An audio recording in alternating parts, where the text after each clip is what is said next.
Here comes the Tiger.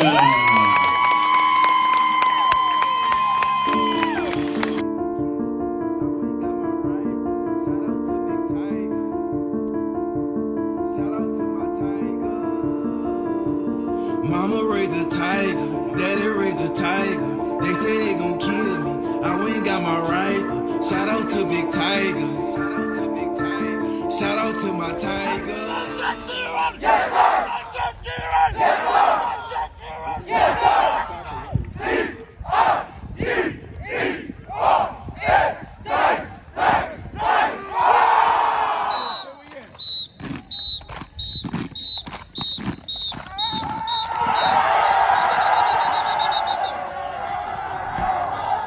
What's up, y'all? Welcome to Tiger Talk. I'm Puda. With me, as always, Coach Dre Trosclair. Yeah, I do not know. I'm trying to think now. Since week 7 of football season, Week which means week 9 9 of the show. of the show, or Yeah. maybe week 10. We did. Then we did a preview show to Preview. the so week 10 of the show. Yeah. Episode 10. Let's go. Crazy night. Yeah, that's to say the least. We made it through 2 minutes and 2 30 minutes in seconds the third of the quarter. third Everybody knows what happens by Yeah, now. right.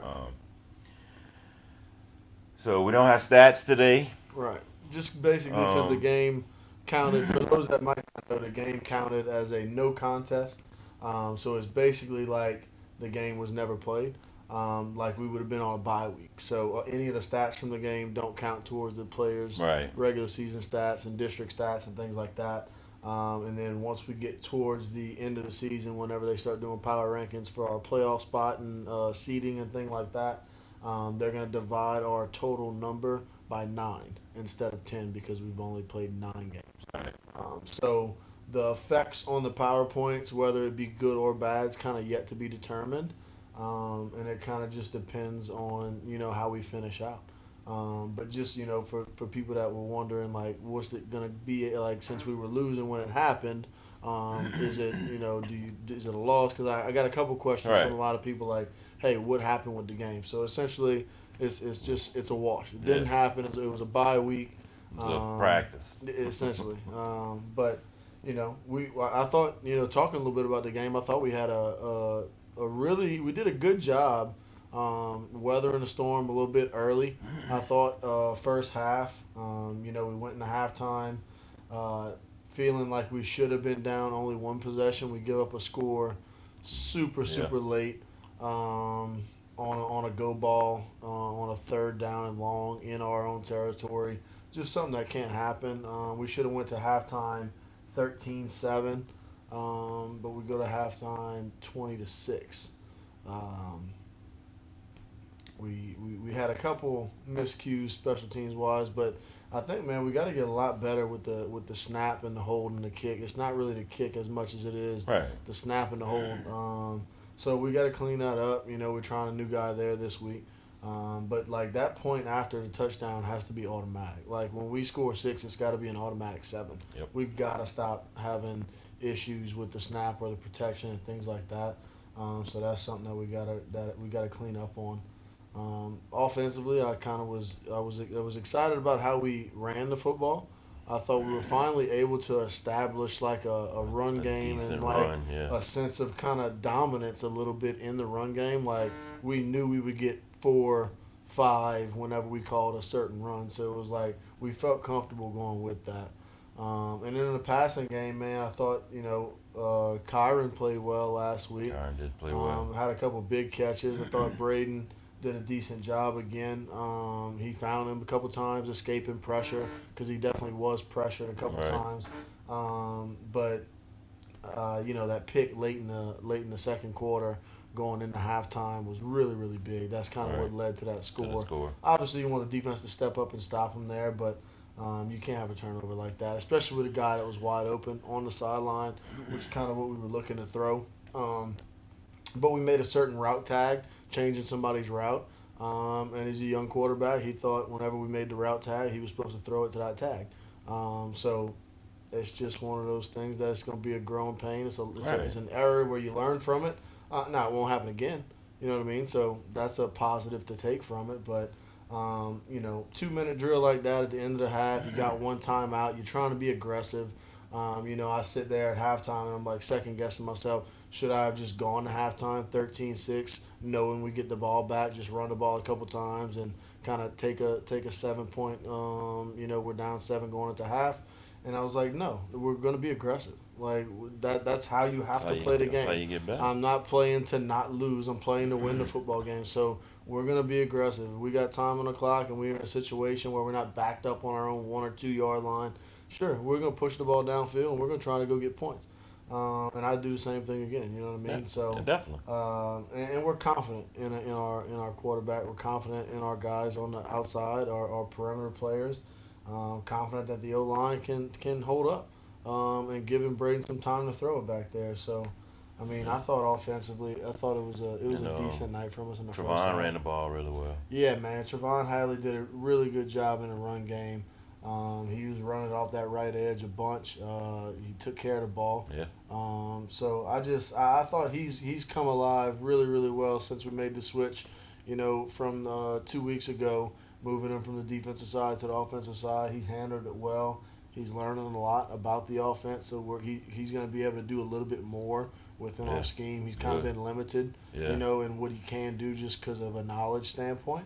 But now I think we can use him a lot more in like the 2-back stuff and use him as a blocker, use him as a runner, and kind of show his versatility back there. And it provides more depth, you know what I mean? Because we've had a couple injuries this year with Gyro, with Dom getting banged up. Bryson Woods gets banged up last week. We had guys miss games. Kyron's missed a game. So, I mean, at the receiver and running back spot, Griff's been out for a little bit. So it's like we've had some musical chairs at the skill positions and different guys that have been able to step up and do things. So having another guy that you can add into the mix who's a veteran, he's a senior, it really has helped us out, I think, offensively to, kind of establish a little bit more of a run game. Because he's a powerful downhill guy. Yeah, he's not going to sit there and juke and jive. He's not going to try to make nobody miss in the hole. If you in there to meet him, he's going to meet you in the hole, and he's going to try to fall forward.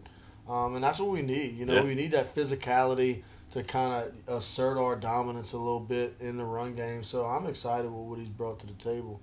But I thought offensive line, I thought they did a pretty good job last week of clearing out some lanes for him to run.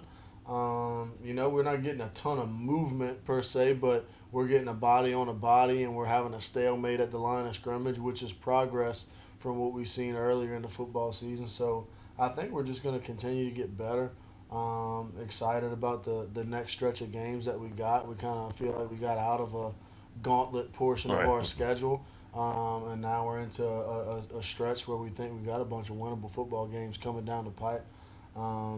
Defensively, thought we played well, other than the end of the half. Right. You can't have a mistake like that at the end of the half. And we definitely started off the third quarter. Yeah. Huge momentum swing Big. to start the third quarter. Brad jumps the pass right there and takes it to the house for a pick six. That was a really, really big moment. And we were. That's what I told him. Right back in it. That could have hopefully started the comeback. Yeah. Yeah. Because it definitely changed the momentum of the game for a couple seconds. Completely. Yeah. For a couple seconds. If that. But yeah, in the first half, so. First drive, just uncharacteristic of our defense. They just moved it right down our throats. They didn't have to do much. They didn't have any trickeration. They just boom, boom, boom, boom, boom, right down it. So we made adjustments, though. And that was the good thing that we saw was, hey, we battled back, got the ball back to the offense, and then they started getting some stops. We started getting some better field position. Then we made our drive, and then so – but defense, for the most part, I thought played really well. We just, at the end of halves, we got to be smart. We got to know our situation. I think we were a little too aggressive on the edge, not in our play call, but just personnel-wise. I think we just tried to play it too tight. Right. In that situation, they have no timeouts left. Keep everything in bounds. Keep everything in front of you. Force them to practice execute all of the stuff that they practice in the 30-second drill. Because, I mean, you literally got less than 30 seconds left. So it's like, we can't have that, man. We just can't have that. Can't give that big of a play up. But, it's something that we learn from. Something that we get better from. And, it won't happen again. I mean, give it up for that quarterback, though. That was a pretty pass. Great pass. This was a beautiful pass. Great pass, great catch. Perfect pass. Yeah, it was. But, like I said, we're just a little too aggressive there. But I thought Rashad played well again. Yeah. Thought Austin played well again. Austin Jones always, creating havoc back there. Thought Charles Howard, when he was in there, did some good stuff. Asher Marr. So, yeah, guys that are just doing a really good job. Tyler England, Lawrence Bangura, Kimon had a pass breakup. Defensively, we've been playing well enough to win. Just hadn't been winning enough ball games, obviously, but that's something that we're looking forward to changing. And then in the special teams game, Hutch is he's doing a good job. He's been consistent. That ball. He's doing a good job in the punts. Yeah, kickoffs. He had a touchback to start the game off. So we're excited about what he brings to the table there. He's got a leg. Yeah, he does a really good job for us. He's a great kicker. In the return game, we want to be a little bit better, but we tried some new guys back there. Jonathan Bell was back there this week. Yeah. I thought we had some good runs. I thought we had some good returns. Bryson Woods has been doing a good job consistently now for 3 or 4 weeks.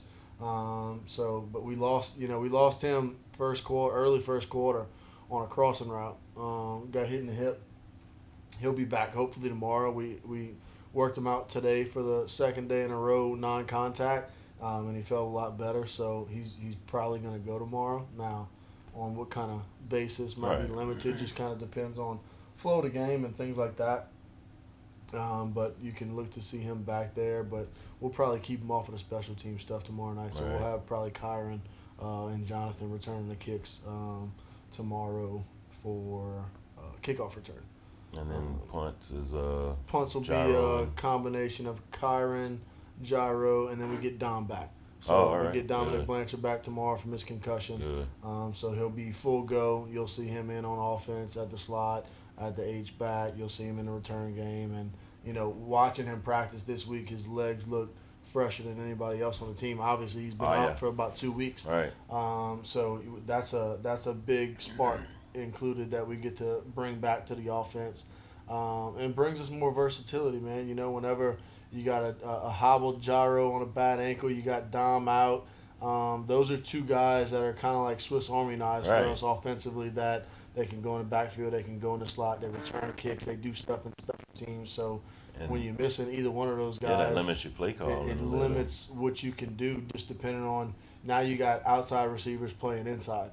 They don't know the inside as well. They only know a handful of things. So it's a lot harder. A couple mistakes will come. Put our guys in great spots if the fluidity of the offense isn't necessarily there. When you got guys just constantly rotating in different spots. But we're as healthy as we've been. Heading into week 7, since we've been for the South Terrebonne scrimmage. I mean, this is like really the first week that we've been all hands on deck offensively, now that we made the decision Bryson's going to be able to go tomorrow. So, we're excited about that, but, we put last week behind us, and our guys are ready to go and play tomorrow night. Get an HL team who is 2-4. So we play them at their place. We're going to Tom B. Smith on Terrebonne's campus, but where HL shares a field. So, I'm excited to see our guys go play. They do some different things offensively. They mix it up, run pass, they'll be spread for the most part, have an H-back, do some things like that. Defensively, they're going to play cover 3, cover 1. They'll bring some pressures. They'll move their defense around a little bit, put guys in weird spots, try to mess with you. Who are some of their standout players? Yeah, so the quarterback and the running back are pretty good. I think quarterback and running back pretty good players. They got some decent size on both the offensive and the defensive line. Mike linebacker is a pretty good player. They got a decent free safety. I think he's not a bad player at all. So they definitely have talent. You know what I mean? They definitely have some talented football players on their team. And I know, just through talking to Coach Washington and just meeting him a little bit at the district meeting in the preseason and kind of going back and forth with him. He's a guy that he's trying his tail off over there, doing what he can to kind of get those guys flipped around a little bit. Is this his first year? Is his. So I think he was the interim last year, and then got named the official head at the end of the season once. He did a pretty good job with the guys, and the kids really like him over there. So, so I'm excited, man, to see our guys go and compete and get a win tomorrow night and start to build some confidence. Our team needs confidence more than anything else. And I think tomorrow night can be a really, really big boost in starting a winning streak and really getting on a roll because, we look at the playoff seedings right now. We're sitting at 27. And 27 goes to 6, which is Airline High School right now. So we're sitting at 1-4, but we have the the hardest strength factor in 5A football out of any school in the state. So our strength of schedule clearly it's hard, but it's benefiting us as far as playoff seedings. Because you'll look at a couple teams. They got a couple teams at 24. I can't remember who. They're 5-1, and they're 24. We're 1-4, and we're 27.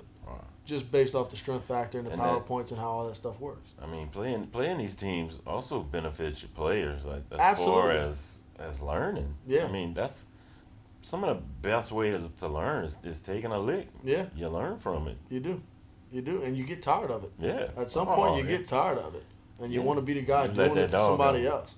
Yeah. Gotta let that dog come out. We say it every week, but, it's a young team. Yeah. It's a young team who's learning. It's a first year in the program under me. The coaches are learning each other. The guys are learning each other. We're learning new offense, new defense, new special teams. That stuff doesn't happen overnight, and our guys know that. We're not going to make excuses, though. We're going to go out and try to win every single football game that we strap it up. But, tomorrow night's a great opportunity to start a streak, and it's something that we think if we can get on a roll here and finish out the season really strong, that we could creep our way into the back end of the playoffs. And then once you get in the playoffs, man, everybody's 0-0. Yep. You know that. So, if you give us a chair and a chip, everybody's got a chance. That's right. So we just want a chance to be in the dance and see what we can do. But it starts with tomorrow night. It starts with taking it one day at a time. And tomorrow night, biggest game on the schedule, because it's the next one. That's right. So I'm excited. Our guys are excited. I'm excited. I'll be there. Yep. HL Bourgeois. And of course, Tom B. Smith, 7 o'clock. 7 o'clock. Of course, Tomorrow night. JV and freshmen didn't play last night. Yeah, it got canceled because of the weather. Yeah. So that's why we didn't talk about it, if you didn't know. Yep.